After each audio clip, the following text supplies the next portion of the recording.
अपनी जान बचाने के लिए मैंने तुरंत बर्फ का एक टुकड़ा उठाकर मुंह में डाल लिया, लेकिन 2-3 बार चूसते ही मैंने उसे बाहर थूक दिया। फिर उसी बर्फ को अपने होंठों पर रगड़ने लगा और आखिरकार मजबूरी में निगल गया। लेकिन उससे भी मेरा काम नहीं चला। मैंने फ्रिज में बची सारी बर्फ एक साथ मुंह में भर ली, फिर भी मेरे शरीर की जलन कम नहीं हुई। ऐसा लग रहा था जैसे दम ही घुट जाएगा। आखिर में मैंने पूरा सिर फ्रिज के अंदर घुसा दिया। फ्रीजर में जमी बर्फ मुट्ठी मुट्ठी भरकर खाने लगा। उस वक्त उस बर्फ की ठंडक किसी जन्नत से कम नहीं लग रही थी। जब तक फ्रीजर पूरी तरह साफ नहीं हो गया, मैं वहीं ढेर होकर लेट गया। लेकिन अगले ही पल मेरी आंखों से आंसू निकल पड़े, क्योंकि मैं पिछले 3 दिनों से इस आलीशान हवेली में फंसा हुआ था। अगर जल्द बाहर नहीं निकला तो भूख प्यास से यहीं मर जाता। पहले मैंने खिड़कियां तोड़ने की कोशिश की, लेकिन हर खिड़की बुलेट प्रूफ कांच की बनी थी। अब मेरी आखिरी उम्मीद लकड़ी का मुख्य दरवाजा था। मैंने खंजर निकाला और पूरी ताकत से दरवाजे पर वार करने लगा। उड़ती लकड़ियों के साथ मेरे अंदर भी उम्मीद जागने लगी। लेकिन तभी हवेली का क्लाइमेट सिस्टम खराब हो गया और पूरे घर में तेज गर्म हवा चलने लगी। कुछ ही मिनटों में मैं पसीने से भीग गया। इतना ही नहीं, पूरे घर का पानी भी बंद हो गया। न नल में पानी था, न टॉयलेट में। प्यास से बेहाल होकर मैं फिश टैंक का पानी पीने पहुंचा, लेकिन पहला घूंट लेते ही मैंने सब बाहर उगल दिया। मुझे क्या पता था कि वो सजावटी मछलियां खारे पानी में रहती थी। मैं वापस दरवाजा तोड़ने लगा, लेकिन तभी मेरे पैरों तले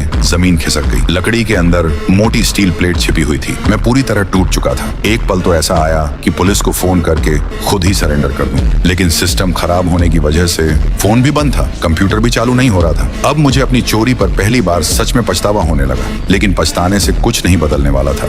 अगर जिंदा रहना था तो दिमाग से काम लेना पड़ता। तभी मेरी नजर छत पर लगे कांच के वेंट पर पड़ी और उसी पल मेरे दिमाग में एक नया प्लान आया। ये फिल्म दिमाग हिला देने वाली है। एक बार देखोगे तो आखिर तक नजर नहीं हटेगी। और शेरों, अगर ऐसी ही तगड़ी मूवी क्लिप्स रोज देखनी है तो अभी चैनल को सब्सक्राइब करके गैंग का हिस्सा बन जाओ।